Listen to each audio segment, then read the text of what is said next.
അപ്പോൾ സുഹൃത്തുക്കളെ, കഴിഞ്ഞ 1-2 ആഴ്ചകളായി ഒരു 4 പടങ്ങൾ കണ്ടു. പക്ഷേ സമയത്തിലൊക്കെ കാരണം ഒന്നിൻ്റെ അഭിപ്രായം പറയാൻ സാധിച്ചിരുന്നില്ല. അപ്പോൾ ഇന്നത്തെ സമയം കിട്ടി. അപ്പോൾ 4നെയും കൂടി അഭിപ്രായം ഒറ്റ വീഡിയോ ആയിട്ട് ചെയ്യാമെന്ന് കരുതുന്നു. അപ്പോൾ ആദ്യത്തേത് ലെവൽ ക്രോസ്. അർഫാസ് അയ്യൂബ് സംവിധാനം ചെയ്ത് ആസിഫ് അലിയും അമല പോളും ഷറഫുദ്ദീനും മികച്ച വേഷങ്ങൾ കൈകാര്യം ചെയ്തൊരു സിനിമയാണ് ലെവൽ ക്രോസ്. സിനിമയുടെ തുടക്കത്തിൽ തന്നെ ഡിസ്ക്ലൈമറായിട്ട് പറയുന്നുണ്ട്, സമയവും കാലവും സ്ഥലവും ഡയമെൻഷനും ഒന്നുമില്ലാത്തൊരു പ്രത്യേക പ്ലേസിലേക്കാണ് നമ്മളെ കൊണ്ടങ്ങ് പ്ലേസ് ചെയ്യുന്നത്. അതുകൊണ്ട് തന്നെ വേറിട്ടൊരു അനുഭവമായിരുന്നു ചിത്രം. നല്ല രീതിയിൽ ആസ്വദിക്കാൻ സാധിച്ചു. ഒരു വ്യത്യസ്ത സൈക്കോളജിക്കൽ ത്രില്ലറാണ് പടം. കൊള്ളാം, അടിപൊളി അറ്റംപ്റ്റ് ആയിരുന്നു, സൂപ്പറായിരുന്നു. എനിക്കിഷ്ടമായി പടം. പ്രത്യേകിച്ച് 3 വ്യത്യസ്ത ആളുകളുടെ ആംഗിളിലൂടെ ഒരേ കാര്യത്തെ തന്നെ വ്യത്യസ്തമായ രീതിയിൽ കാണുന്നത് നല്ല രസമായിട്ടുണ്ടായിരുന്നു. അപ്പോൾ എൻ്റെ ക്ലൈമാക്സിൽ ഒരുപാട് എന്താ പറയുന്നത് ബ്രില്യൻസ് സിനിമയിലുണ്ട്. എൻ്റെ ക്ലൈമാക്സ് മാത്രമല്ല, പല സീനുകളിലും OTT-യിലൊക്കെ ഇറങ്ങുമ്പോൾ അതൊക്കെ ചർച്ച ചെയ്യപ്പെടും, ആ മെഡലും കാര്യങ്ങളൊക്കെ. അടുത്തത് അഡിയോസ് അമിഗോസ്. നവാസിന്റെ സംവിധാനത്തിൽ ആസിഫ് അലി വീണ്ടും അഭിനയിച്ച്, ആസിഫ് അലിയും കൂടെ സുരാജ് വെഞ്ഞാറമൂടും ഷൈൻ ടോം എല്ലാം അഭിനയിച്ചൊരു ചിത്രം. സത്യം പറഞ്ഞാൽ ഈ ചിത്രം ഇഷ്ടപ്പെടണമെന്നുണ്ടെങ്കിൽ ഇത് സിനിമ കണക്ട് ചെയ്യണം. നമ്മളെ കണക്ട് ചെയ്താൽ മാത്രമേ ഈ പടം ഇഷ്ടപ്പെടുള്ളൂ.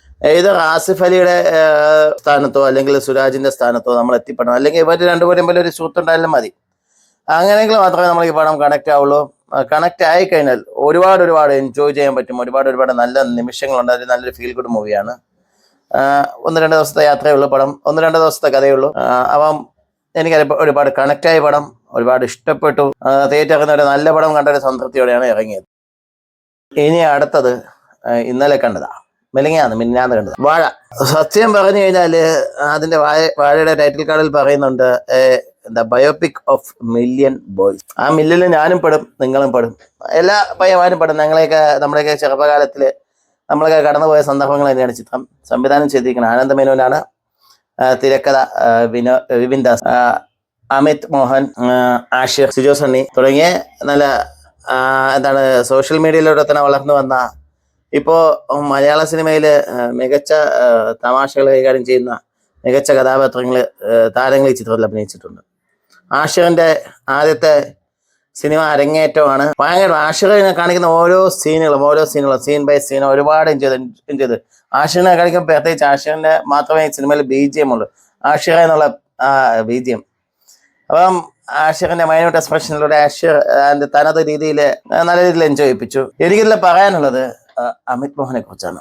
നമ്മളെല്ലാം ചെറുപ്പത്തില് നമ്മളെല്ലാം ഗ്യാങ്ങിൽ കാണാൻ ഒരു പൊട്ടൻ ചെറുക്കൻ, ഒരു മണ്ടൻ ചെറുക്കൻ. പലപ്പോഴും എനിക്ക് കണക്ട് ചെയ്യാൻ പറ്റിയിട്ടുള്ള കഥാപാത്രമാണ് അമിത് മോഹന്റെ കഥാപാത്രം. സാധുവാണ്, പേടിത്തോറിയാണ്. അവന്റെ ആംഗിളിലൂടെ ആണ്, അവനെ മെയിൻ ഫോക്കസ് ചെയ്തിട്ടാണ് സിനിമ പോകുന്നതെന്ന് എനിക്ക് തോന്നി. കാര്യം ഒരുപക്ഷെ എനിക്ക് അവനുമായിട്ട് കണക്ട് ആയതുകൊണ്ടായിരിക്കാം. അതിലൊരു സീനുണ്ട്, സ്പോയിലർ എന്ന് പറഞ്ഞു കഴിഞ്ഞാൽ സ്പോയിലർ അല്ല, കാര്യം ഇതെല്ലാം നമ്മുടെ കഥയാണ്, നമ്മുടെയൊക്കെ ജീവിതത്തിൽ അനുഭവിച്ചിട്ട് പോയ കഥയാണ്. അതിലുള്ള സീനുണ്ട്, അച്ഛനും അമ്മയോടുള്ള ഒരു കോൺഫ്രണ്ടേഷൻ സീന്.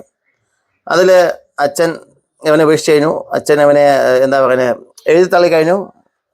അപ്പം അച്ഛൻ അവനെ പറയുന്നതിന് പകരം അവൻ്റെ അമ്മയെ പറയുന്നുണ്ട്, അമ്മയെ തല്ലുന്നുണ്ട്. അമ്മയെ തല്ലുമ്പോൾ കരഞ്ഞുകൊണ്ടിരിക്കുന്ന അമിത് മോഹൻ ഇടയ്ക്കേറെ ഇടപെട്ടത് അച്ഛന് നേരെ കയ്യോ. എൻ്റെയും നിങ്ങളുടെ എല്ലാം ജീവിതത്തിൽ നടന്നൊരു സീനാണ്. ആ സീനിൻ്റെ ഒരു ഇൻറ്റൻസിറ്റി നമുക്കെല്ലാം പെട്ടെന്ന് കണക്റ്റ് ആവും. പെട്ടെന്ന് നമ്മൾ ആ ഒരു നിമിഷത്തേക്ക് പോകും. അമ്മയെ തല്ലുന്ന അച്ഛനെ നേരെ കയ്യോങ്ങുന്നൊരു scene, what a fantastic scene. എനിക്ക് ഒരുപാട് ഇഷ്ടമായി, ഒരുപാട് കണക്റ്റായി. പിന്നെ ഓരോ സീൻ ബൈ സീൻ എടുത്തു കഴിഞ്ഞാലും, പടം മൊത്തത്തിൽ എടുത്തു കഴിഞ്ഞാലും നമുക്ക് എല്ലാം കണക്റ്റ് ആവും. പ്രത്യേകിച്ച് ഹെഡ് മാസ്റ്ററിന് മുന്നിൽ പോയി നിൽക്കുന്ന സീനായാലും ശരി, പിന്നെ നമ്മളെ പഴയ എല്ലാവർക്കും ഉണ്ടാകും തുണ്ട് CD കറണ്ട് പോകുന്ന പരിപാടി എല്ലാവരുടെ ലൈഫിലുണ്ടായിരിക്കും. അതൊക്കെ ഉണ്ട്, നല്ല രീതിയിൽ ആസ്വദിക്കാൻ പറ്റി. ക്ലൈമാക്സോടെ സെക്കൻഡ് ഹാഫിൽ ഭയങ്കര ഇമോഷണലി കണക്റ്റാണ്. നോബിയുടെ വേഷം എനിക്ക് ഒരുപാട് ഇഷ്ടമായി. പോലെ തന്നെ അസീസിന്റെ വേഷം, കോട്ടയം നസീർ ആസ് യൂഷ്വൽ. സിനിമ ഉറപ്പായിട്ടും ഞാനിപ്പം 37 ആയി. എൻ്റെ ജനറേഷനിൽ എൻ്റെ യുവത്വത്തിലുണ്ടായിരുന്ന കഥയാണ്, ഇപ്പോഴും നടന്നുകൊണ്ടിരിക്കുന്ന യുവത്വത്തിലുള്ള കഥയാണ്. ഉറപ്പായിട്ടും ഒരു 30s-ലും 40s-ലും ഇടയ്ക്കുള്ള യുവാക്കൾ ഉറപ്പായിട്ടും പടം കാണേണ്ടതാണ് തീയതി. അടുത്തത് ഇന്നലെ കണ്ട പടം നുണക്കുഴി. സത്യം നുണക്കുഴി കാണാൻ പോയതിന് സമയത്ത് അതിൻ്റെ ഒരു പ്രൊമോഷൻ രീതി കൊണ്ടായിരിക്കാം അല്ലെങ്കിൽ മറ്റെന്തെങ്കിലും കാണുന്നുണ്ടായിരിക്കും. ഓ, ഇത് കാണണോ വേണ്ടയോ, വെറും ഒരു എന്താ പറയുക ക്ലീശ ആയിരിക്കും, വെറും എന്താ പറയുക ജിത്തു ജോസഫ് കോമഡിയാണ് എടുക്കുന്നത്, അങ്ങനെ കൊള്ളത്തില്ല എന്നുള്ള കൺസെപ്റ്റ് ആയിരുന്നു എനിക്ക് കാണാൻ കയറിയപ്പം. പക്ഷെ കാണാൻ കയറിയ ഒരു ഫസ്റ്റ് ഒരു 10 മിനിറ്റ് കഴിഞ്ഞ സിനിമ ഒരു റോളർ കോസ്റ്റർ റൈഡായിരുന്നു. വേറെ ലെവൽ എന്ന് പറഞ്ഞാൽ അസാധ്യ കോമഡി, അസാധ്യ പെർഫോമൻസ്, വരുന്നവരും പോകുന്നവരും എല്ലാം മാസ് പെർഫോമൻസ്. എടുത്തു പറയേണ്ടത് ഗ്രേസ് ആന്റണി. അതായത് നാഗേന്ദ്രന്റെ ഹണിമൂൺ കഴിഞ്ഞപ്പോൾ പലപ്പോഴും സോഷ്യൽ മീഡിയയിൽ ഒരു ടോക്ക് വന്നിരുന്നു. അത് എന്താണ്, ഉർവശിക്ക് കൽപ്പനയിൽ ഉണ്ടായത് നല്ല രീതിയിൽ, ഉർവശിയും കൽപ്പനയും ബിന്ദുപ്പണിക്കറും കൂടി ചേർന്നിട്ടുണ്ടായിരുന്നു ആ രീതിയിൽ. അതിനെ സാധൂകരിക്കുന്ന രീതിയിലുള്ള പെർഫോമൻസ് ആയിരുന്നു ഗ്രേസ് ആന്റണിയുടേത്. വേറെ ലെവൽ, ഒരു രക്ഷയില്ലായിരുന്നു. മരണമാസ് ഒരു പെർഫോമൻസ് ആയിരുന്നു. സിദ്ദീഖ് കുറേ നാളിന് ശേഷം സിദ്ദീഖിന്റെ ത്രൂ ഔട്ട് കോമഡി ഒരു രക്ഷയില്ലാതെ. ബേസിൽ സൂപ്പറായിരുന്നു. മനോജ് കെ ജയൻ കുറേ നാളിന് ശേഷം നല്ല രീതിയിൽ കാണാൻ പറ്റി. അടുത്ത് പറയേണ്ട ബൈജു. എൻ്റെ ദൈവമേ, ബൈജു അണ്ണൻ്റെ ഈ ഒരു പെർഫോമൻസ് എത്ര നാളായിട്ട് മിസ്സിങ് ആയിരുന്നു.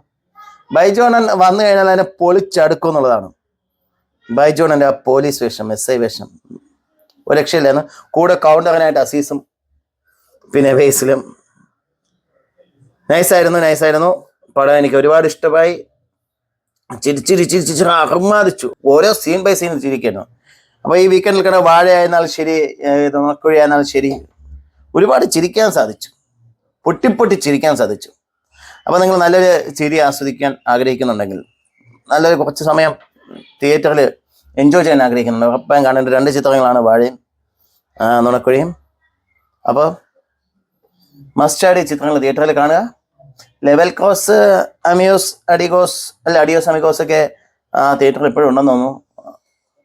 വേണമെങ്കിൽ കാണാം, അല്ലെങ്കിൽ OTT വന്നാൽ കണ്ടാൽ. പക്ഷേ ഈ 2 ചിത്രങ്ങൾ ലാസ്റ്റ് പറഞ്ഞ വാഴയും നുണക്കുഴിയും ഉറപ്പായിട്ടും തിയേറ്ററിൽ പോയി തന്നെ കാണുക.